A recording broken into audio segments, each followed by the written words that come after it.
On the evening of 21st July 1973, in the residential slope of Furubakken, above the center of Lillehammer, a bus door hissed open and two people stepped down. A 30-year-old Moroccan waiter, Ahmed Bouchiki, and his 7 months pregnant Norwegian wife, Toril, walking slowly toward their apartment. Years later, an official Norwegian report would summarize this moment in a single dry line. A Moroccan citizen, killed in the street by agents linked to a foreign intelligence service. Across the road, a car idled at the curb, its interior light off. Two of the occupants watched the couple in the side mirror. Another's hand rested lightly on the push-to-talk button of a handheld radio, the device resting in his lap like a tourist's camera. The street was quiet. Summer air, windows half open. The distant sound of doors closing in the apartment blocks above. When the shooting starts, it lasts only seconds. 13 small-caliber shots, a car door slamming, and the vehicle vanishing up into the Norwegian dusk. In the files, it will be reduced to an error. On the pavement, it is the end of a life and the beginning of a story no one will fully own. By early September 1972, in a secured room of the Prime Minister's office in Jerusalem, chairs scraped against the floor and a heavy door locked from the inside. The atmosphere was still thick with images from Munich. 11 Israeli athletes dead after a hostage crisis broadcast live across Europe. On the table lay photographs, cables, and a list of names. Prime Minister Golda Meir authorized a covert campaign to identify and eliminate those believed responsible. Operatives of Black September and their support structure in Europe and the Middle East. Within the intelligence service, the mission acquired an unofficial title, Operation Wrath of God, and a clear logic: prevent future attacks by striking those who planned Munich. In those files, targets became code names, route maps, and grainy photos. Doors appeared constantly. Doors to safe apartments, to hotel rooms, to embassies where lists were approved and initialed. Every closed door implied a promise that what was decided inside would remain unseen. In later interviews, the then Mossad director Zvi Zamir would insist that these were defensive actions, not revenge, and that mistakes were inevitable in fast-moving clandestine work. The language is careful, almost bureaucratic, yet embedded in it is a single assumption: that a state may decide, in secret, who does and does not come home. Between September 1972 and July 1973, the pattern took shape across European capitals.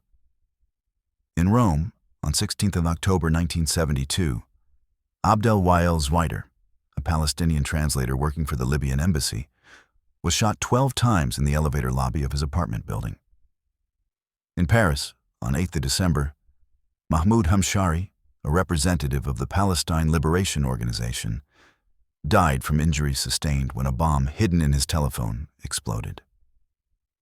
In Nicosia, on 12th of April 1973, 3 senior Palestinian leaders were killed in their apartments by Israeli commandos who arrived by boat and withdrew the same way. Each operation followed a similar rhythm: identification, surveillance, insertion, execution, extraction. Each was designed to appear surgical, politically deniable, morally justified by the shadow of Munich. One name would soon appear repeatedly in those files: Ali Hassan Salameh, known as the Red Prince, believed to be the Black September chief of operations and a key planner of the Munich attack. Intelligence reports placed him in various European cities. Photographs showed a confident, well-dressed man with a network spanning Beirut, Geneva, and beyond. Finding him became a priority. By mid-1973, fragmented intelligence suggested traces leading, improbably, toward Scandinavia, a region considered peripheral to the covert wars of the Mediterranean. In Tel Aviv, analysts studied maps of Norway with the same attention they had given to Rome and Paris. New legends were constructed, new cover identities prepared.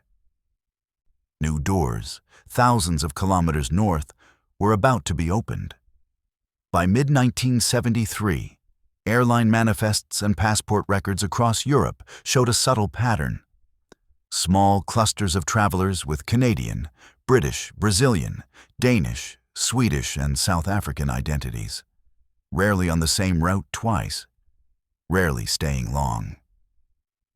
Some of these identities belonged not to tourists, but to members of Mossad's Caesarea unit and its operational hit teams.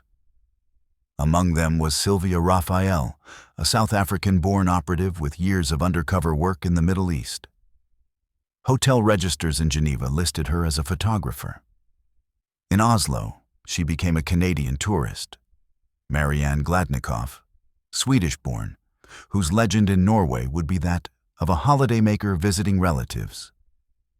Spoke fluent Scandinavian languages and moved easily through Nordic spaces without drawing attention. Dan Erbel, originally from Denmark, operated under the name Kim Carlson, often handling logistics and car rentals rather than direct action. Their covers were detailed. Fabricated employers, telephone numbers that rang in safe flats maintained by Sayanim, volunteer helpers who provided logistical support without participating in operations, mailing addresses that led to empty offices. Hotel registers in Copenhagen, Geneva, Oslo, and other cities list them as ordinary guests. Room service slips show simple meals ordered late. Newspapers purchased in lobbies, checkout times that suggest nothing more urgent than sightseeing schedules.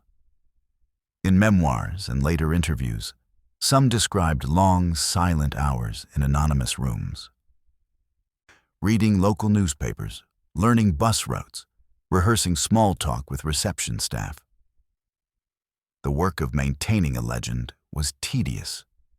Staying in character even when alone, never writing real names in notebooks, remembering which passport matched which hotel reservation. Every night ended the same way. A key in a hotel room door, the soft click of the lock, the brief exhale of being back inside a controlled space. The door became a private ritual, a fragile boundary between the legend outside and the person who still existed behind it. Psychologically, the distance between cover and self could narrow dangerously. The more convincing the legend, the more quietly it began to seduce. The hotel corridors and rented apartments offered a parallel life where they were not spouses or parents, but competent strangers who always knew which door was theirs, who could walk into any cafe and belong. For Sylvia Raphael, who had worked under multiple identities across multiple continents, the challenge was not maintaining the cover, but remembering, at the end of each operation, which version of herself was real. In one later account, she described the strange comfort of living under a false name. No history, no obligations, only the clean simplicity of the mission. In Geneva, another traveler, Kamal Benamani, an Algerian in his late 20s, would become the thread that pulled this network toward a small Norwegian town that had not seen a murder in decades. On 14th of July 1973, Kamal Benamani, a 28-year-old Algerian living in Geneva, boarded a Scandinavian Airlines flight north. Tickets and hotel records place him in Copenhagen, then Oslo, then on a train heading into the interior of Norway toward a town called Lillehammer, a modest resort community of fewer than 20,000 residents, known primarily for winter sports and summer hiking. Intelligence histories describe Benamane as a courier and intermediary, moving messages and funds between Palestinian networks under ordinary cover, commercial contacts, family visits, tourism. At some point, the exact date uncertain, he had been compromised and turned, questioned, pressured, and eventually persuaded to cooperate with Mossad under the promise of protection and money. From that moment, his movements were no longer just his own. In Tel Aviv, they were plotted as a series of points on a map. When he checked into a modest guest house in Oslo, 3 Israeli operatives checked into nearby hotels. When he ate at a small restaurant near the train station, someone noted the time and duration. When he left, they followed. The operational logic was straightforward. Ben-Amane had indicated, or been made to indicate, that he would be meeting a high-value contact in Norway. The assumption was that this contact might be Ali Hassan Salameh, or someone close to him. The surveillance was meant to confirm identity before any action. At a small hotel in the capital, an Israeli agent, identity still classified in Norwegian files, entered Ben-Amane's room after he had gone out for dinner and found, on the bed, a folded train timetable with the next departure to Lillehammer underlined in blue ink. Whether it was carelessness on Ben-Amane's part or a deliberate signal left for his handlers remains unclear. The effect was the same. Tickets were bought, suitcases packed, instructions relayed via coded calls to telephone numbers in other European cities. For the service, the timetable was a hinge, a cheap printed grid of stations and times turning a ski town into an operational area. For Lillehammer, population 18,000, it was nothing more than a piece of paper in a stranger's pocket. Norwegian police would later estimate that between 18 and 20 Mossad personnel were deployed in or around Lillehammer during the final week of the operation. Some arrived by train, others by car from Oslo. They rented rooms at the Upland Tourist Hotel and smaller pensions. They carried cameras, guidebooks, and the relaxed demeanor of people on holiday. By the time Ben-Amane stepped off the train in Lillehammer on 18 July 1973, at least a dozen operatives were either on Norwegian soil or en route. And the first unfamiliar cars had already begun to appear under the town's apartment blocks. By 18th July 1973, Lillehammer, a resort town of fewer than 20,000 residents, had quietly filled with strangers. Hotel registers show an unusual concentration of foreign guests at the Upland Tourist Hotel and several smaller pensions scattered along the main streets. Some were genuine tourists taking advantage of Norway's brief summer. Others were Mossad support personnel posing as such. Local residents noticed small anomalies. Unfamiliar cars, Opels, Fords, a rented Peugeot, parked too long near residential blocks. Foreign couples studying maps in parked vehicles without ever getting out. Visitors asking oddly precise questions about bus routes, pool opening times, and the layout of apartment complexes in Furubakken, a residential area on a slope above the town center. A young Scandinavian-looking woman, later identified as Marianne Gladnikoff, was seen frequently at the public swimming pool and local cafes. She carried a book, ordered coffee, and watched entrances and exits with more attention than most patrons. In court testimony a year later, cafe staff remembered her because she stayed for hours but never seemed to read more than a few pages. Within the operational team, Lillehammer was reduced to a grid. Streets, bus stops, payphones, and footpaths were sketched on notepads and traced on tourist maps purchased at the train station kiosk. The Furubakken apartment blocks, where the couple at the center of this story lived, became just another rectangle on a diagram, with arrows indicating possible approach and escape routes, sight lines, and the estimated response time of local police. Michael Harari, the operation commander who remained in Oslo coordinating from a distance, reviewed these sketches and approved the surveillance plan. His instructions, relayed through intermediaries, were clear. Confirm identity, ensure isolation, execute cleanly, withdraw fast. Every evening, the pattern repeated. Doors to hotel rooms closed behind agents who undressed, showered, and sat in lamplight, reviewing handwritten notes. Doors to local apartments closed behind residents. Teachers, shopkeepers, clerks, who had no idea their stairwells and parking lots now appeared in foreign files labeled Target Environment.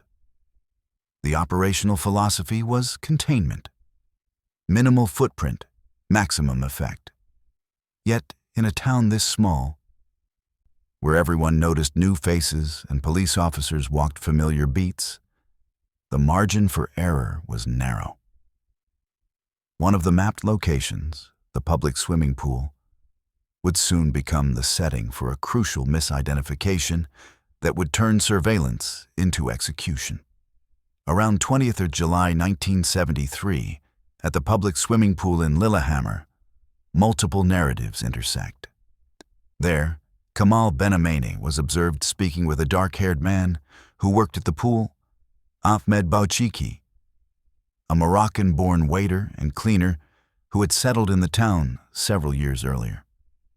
An undercover observer, believed to be Marianne Gladnikoff, posing as a Swedish tourist, entered the pool facility with a recently purchased bathing suit, swam a few lengths to establish her presence, then stayed within earshot of the two men. She heard them conversing in French, a language both spoke. They appeared friendly, familiar. The conversation lasted perhaps 10 minutes. In Tel Aviv, previous files on Ali Hassan Salameh noted his fluency in French, his tendency to use intermediaries, his European connections. To the remote eye-reading cables transmitted from Oslo, the scene was suggestive. A known Palestinian intermediary in conversation with a man who fit, at least in broad strokes, certain aspects of a wanted profile. Dark hair, North African features, French-speaking, roughly the right age. On the ground, doubts emerged. Some operatives observed that the man at the pool moved like a local, greeting people by name in Norwegian. Photographs of Salameh, studied and restudied in hotel rooms, did not quite match the face they were watching. When the man later spoke with pool staff in Norwegian, his accent was shaped by years in the town, not the hard edges of a life spent moving between Beirut, Damascus, and European safe houses. Yet, as reports moved up the chain, from Lillehammer to Oslo to Tel Aviv, nuance fell away. Observations were condensed into cable language. Benamene, in contact with male subject, dark hair, French-speaking, physical resemblance to primary target. By the time the information reached Michael Harari, the description had hardened into something closer to identification. According to later testimony from Dan Erbell, at least one field operative expressed reservations directly, noting in a coded phone call that the fit is not exact. Another suggested delaying action until better photographs could be obtained or until Benamene could be pressed for confirmation. These doubts were logged, but overruled. The operational logic widened.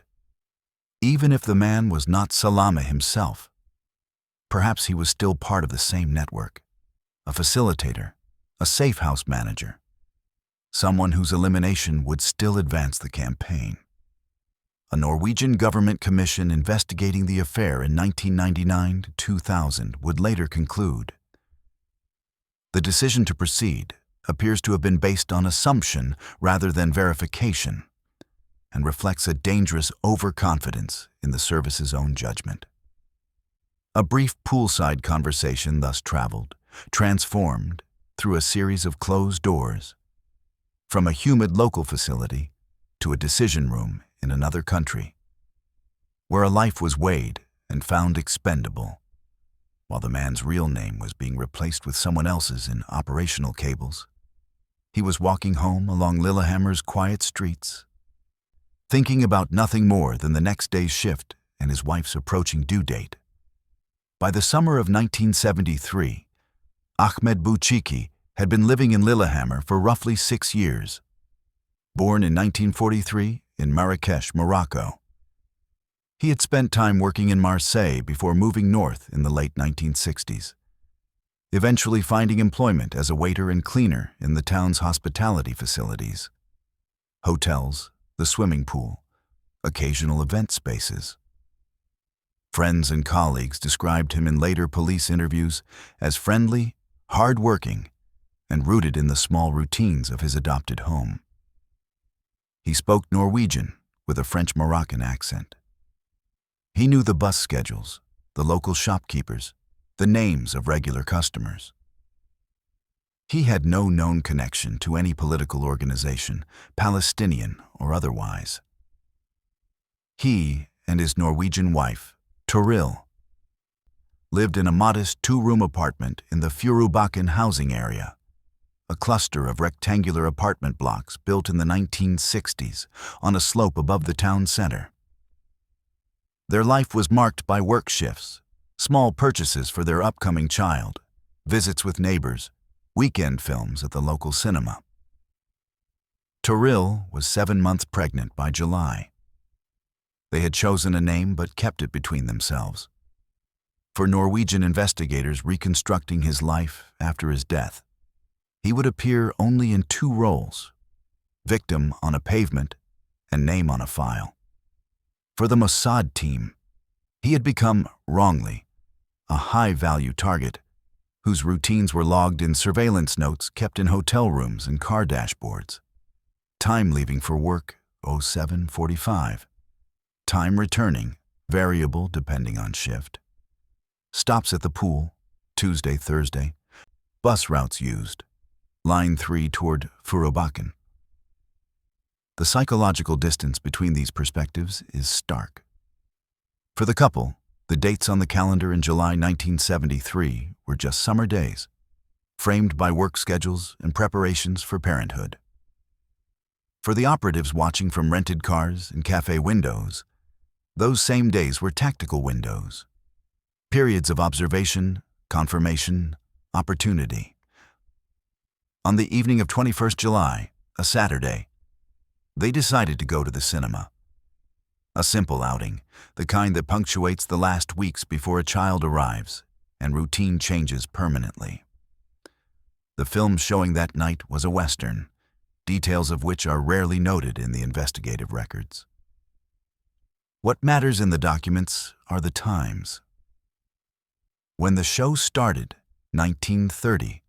When it ended, approximately 21:15.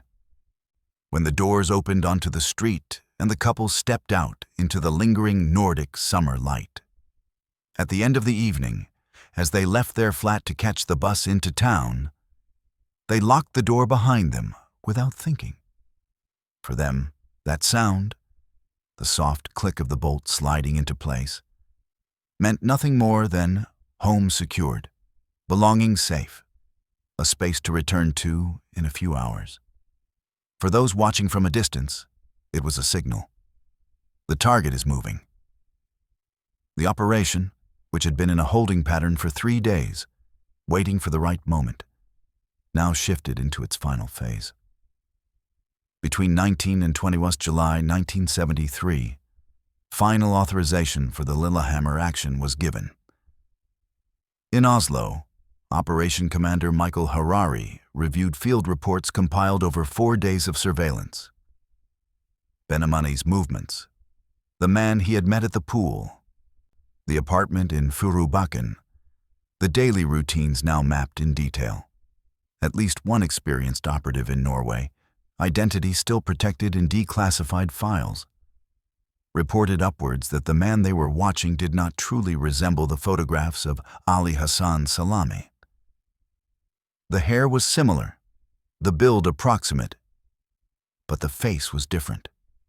Rounder, the nose broader, the expression too open, too unguarded. Another noted that he behaved like a local resident, not a clandestine visitor moving carefully through unfamiliar territory. These concerns were sent through normal channels, couched in professional language, and added to the operational file. According to later testimony, they were acknowledged but not considered decisive. The decision that followed is described differently depending on who recalls it. Some emphasize the pressure to respond to Munich, the institutional need to demonstrate reach and resolve. Others point to a form of operational arrogance, a belief that the service's judgment, honed by previous successes in Rome, Paris, and Nicosia, could not be fundamentally wrong.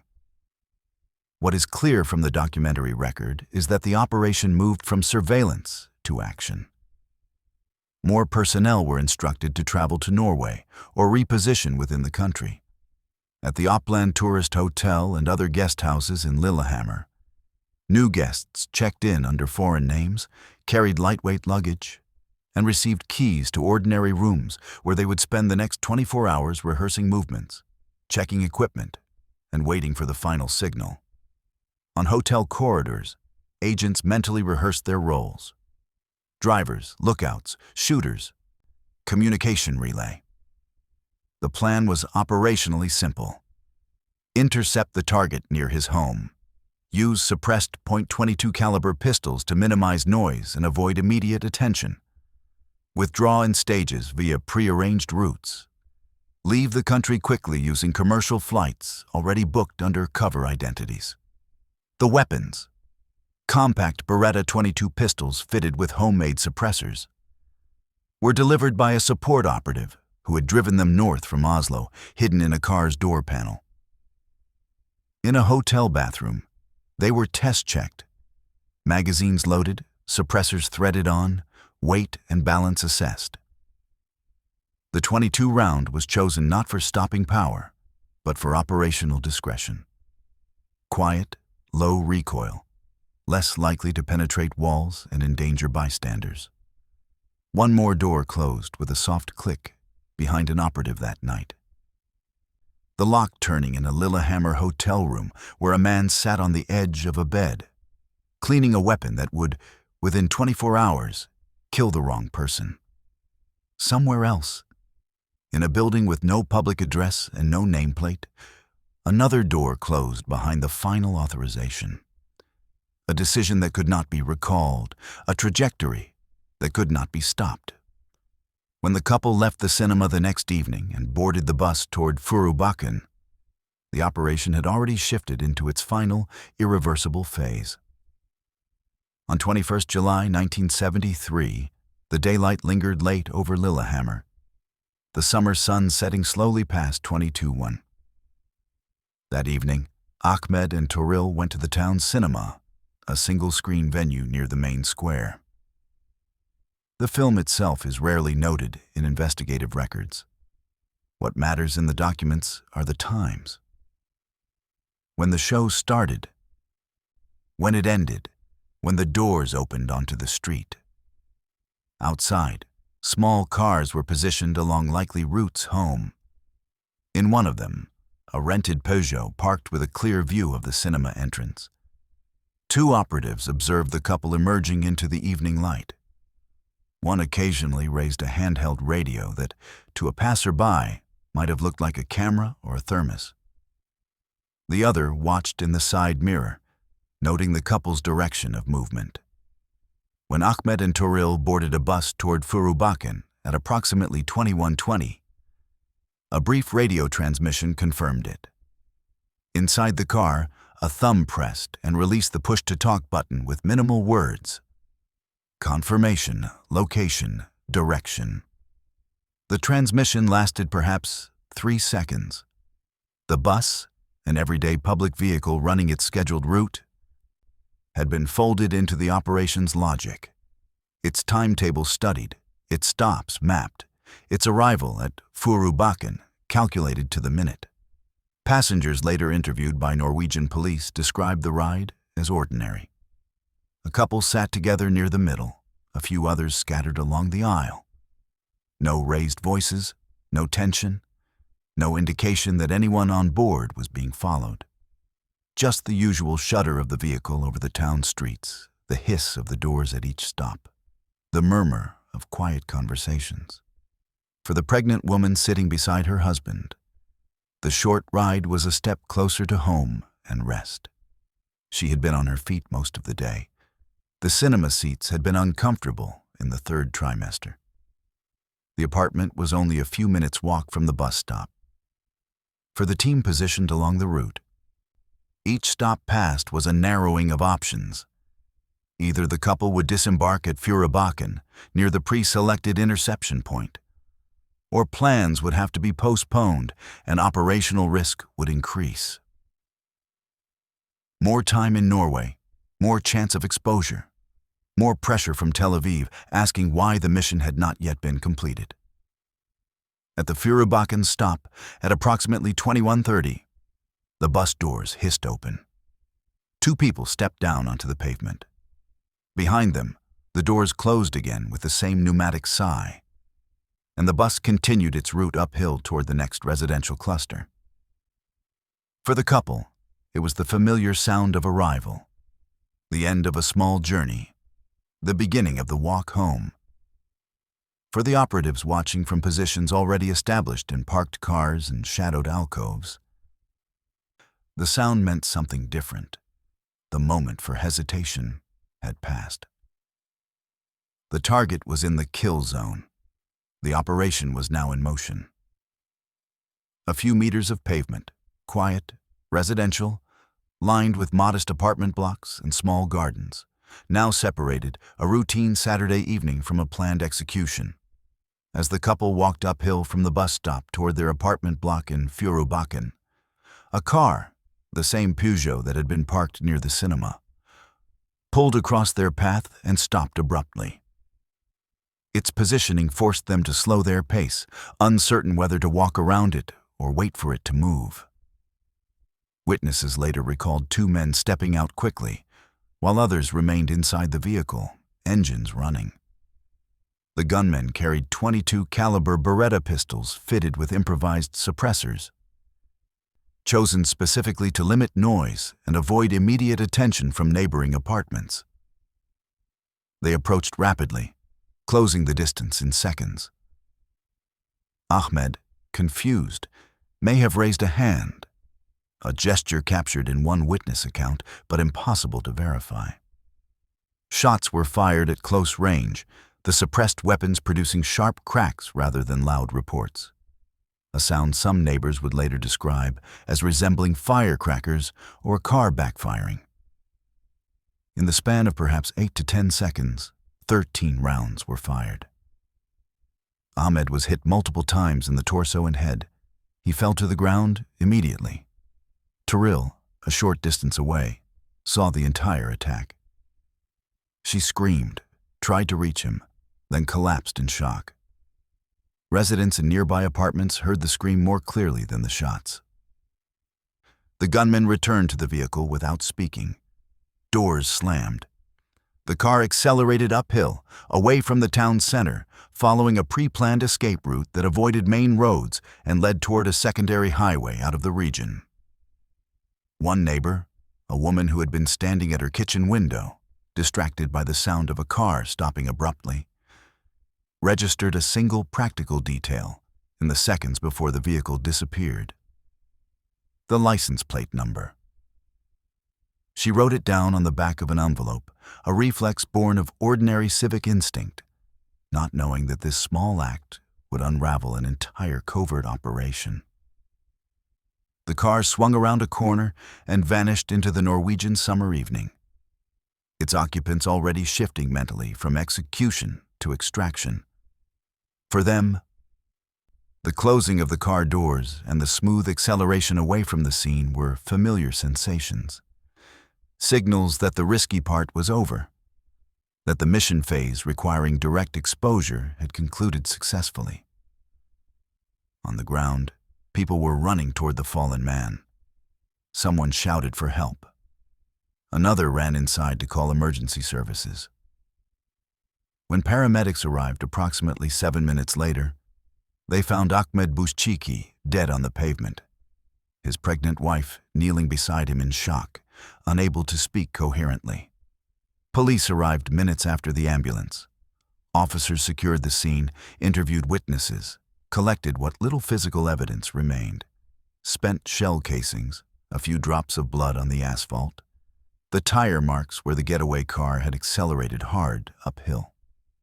On paper, reviewed later in Tel Aviv, the tactical execution would be assessed as nearly flawless. Approach, engagement, withdrawal completed in under 15 seconds. No operatives injured, no immediate pursuit. It was the strategic and moral premise. The identity of the man lying dead on a Norwegian street. That was catastrophically, irrevocably wrong. By dawn, the license plate number noted on an envelope would be moving through police channels, starting a chain of events the operation planners had not anticipated and could not contain. In the early hours of 22nd July 1973, several members of the hit team were already leaving Norway, scattering through European airports under false identities.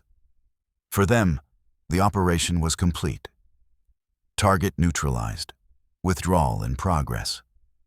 Flights had been booked days in advance, different airlines, different destinations, Copenhagen, Stockholm, Brussels, to avoid clustering at a single departure point. But Norway is a small country, and Lillehammer, a small town where police officers know the streets, and murder is statistically rare. The unusual concentration of foreign visitors had already drawn quiet attention. When local police received reports of the shooting, together with the license plate number noted by a vigilant neighbor, they moved with unexpected speed. The rented Peugeot was traced within hours to a hire company in Oslo. Staff remembered the individuals who had collected it. A man using a Danish passport, polite, paying cash, providing a local hotel as a contact address. The description went out. By mid-morning on 22nd July, police were watching Oslo's Fornebu airport. At approximately 11, two suspects carrying significant amounts of cash and traveling on false passports were detained at the airport.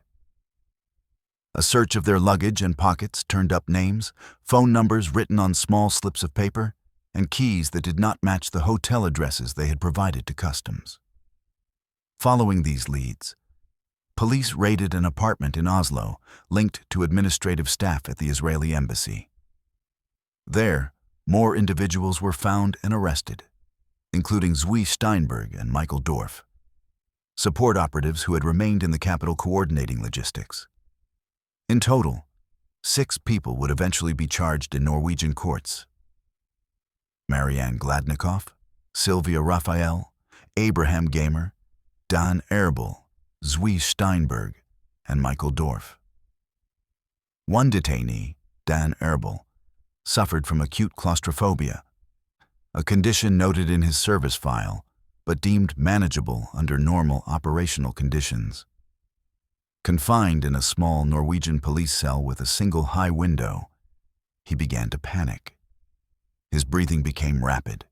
He pressed against the door, demanding to be moved. Norwegian interrogators, recognizing the vulnerability, offered a deal: a larger cell with a window, more frequent access to open air, in exchange for cooperation.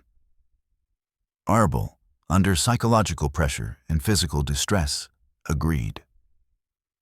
Over the following days, he provided detailed information about the operation. How many operatives had been involved? He estimated 18 to 20. How they had moved into position, where they had stayed, how communications had been maintained.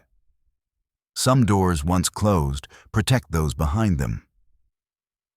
Others exert pressure until people inside begin to talk.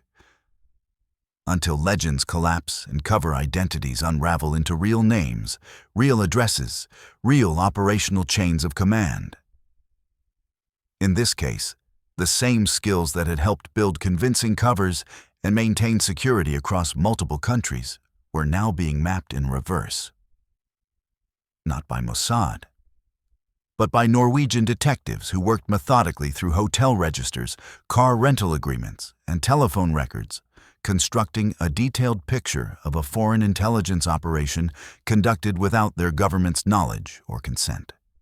As arrests multiplied over the next 48 hours, The operation stopped being a secret between a few governments and became a public scandal, reported in Norwegian newspapers and picked up by international wire services. The story no one was supposed to own was now being told in open court. The trial in Oslo, which opened in late 1973 and concluded in early 1974, forced into public record a story designed to remain permanently classified. Norwegian prosecutors charged the 6 detained operatives with complicity in the murder of Ahmed Bouchiki, presenting evidence that included witness testimony, forensic analysis, and the detailed confessions extracted from Dan Erbel. Court proceedings named them not as code words or file numbers, but as people. Ethel Marianne Gladnikoff, 32, Swedish-born. Sylvia Raphael, 35, South African-born. Abraham Gamer, Israeli citizen. Zwi Steinberg, Israeli citizen.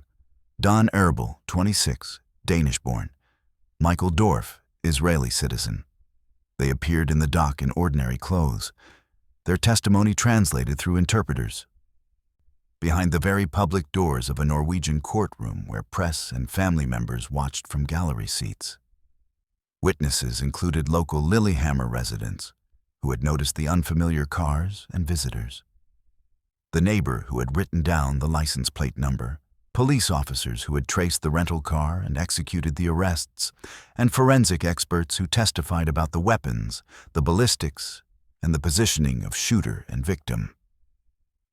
Gladnikoff, under sustained questioning and facing overwhelming evidence, gave a relatively full account of the operation, confirming that approximately 18 operatives had been deployed across Norway. She described the surveillance, the communications, the final night. Her testimony was calm, factual, and devoid of remorse. She framed her actions as service to her country, necessary work in a covert war that had begun in Munich. Erbel, still struggling psychologically with confinement, reinforced parts of this account, but added a crucial detail. He insisted that he and other field operatives had believed Norwegian authorities had tacitly approved the action, or at minimum would not interfere. This assumption, he said, was based on assurances from operation commanders, though no documentary evidence supported it. Later, Norwegian investigations would conclusively refute this claim. Others remained largely silent, adhering to the discipline of their training. Sylvia Raphael, questioned about her role, confirmed her presence in Lillehammer, but declined to provide operational details beyond what was already evident from the physical evidence. Sentences were handed down in February 1974. Sylvia Raphael received the longest term, 5.5 years. Don Erbel received 5 years. The others received sentences ranging from 1 to 2 years. All convictions were for complicity in murder or accessory after the fact. None were charged as principal shooters, whose identities remained unknown, having escaped Norway before arrests began.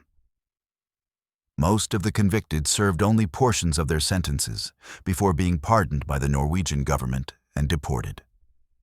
Sylvia Raphael was released in 1975 after serving less than 2 years. The decision to pardon reflected complex political considerations. Norway's desire to conclude a diplomatically sensitive case, pressure from allied governments, and recognition that the operatives were, in their own framework, soldiers following orders. Outside the courthouse, Toril Bouchiki and her family tried to find meaning in the proceedings. On paper, justice had taken a recognizable form: charges, trial, convictions, sentences. But the question of who ultimately decided that a waiter in Lillehammer could be mistaken for a terrorist commander in Beirut, and how such a catastrophic error could survive multiple checkpoints of verification, remained largely unanswered in the legal record. As Norway prepared to close its judicial files on the case, other governments quietly opened new ones, focused not on guilt or accountability, but on damage control and operational lessons learned.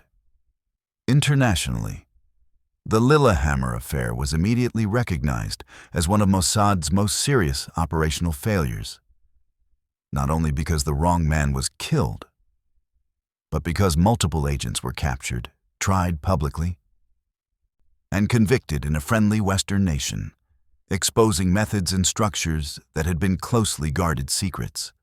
Norwegian-Israeli relations strained under the weight of violated sovereignty and public outrage. In 1996, more than 2 decades after the killing, Israel quietly paid financial compensation to Toril Boushiki and her children, a sum never publicly disclosed, made without formal admission of state responsibility, but widely interpreted as tacit acknowledgement.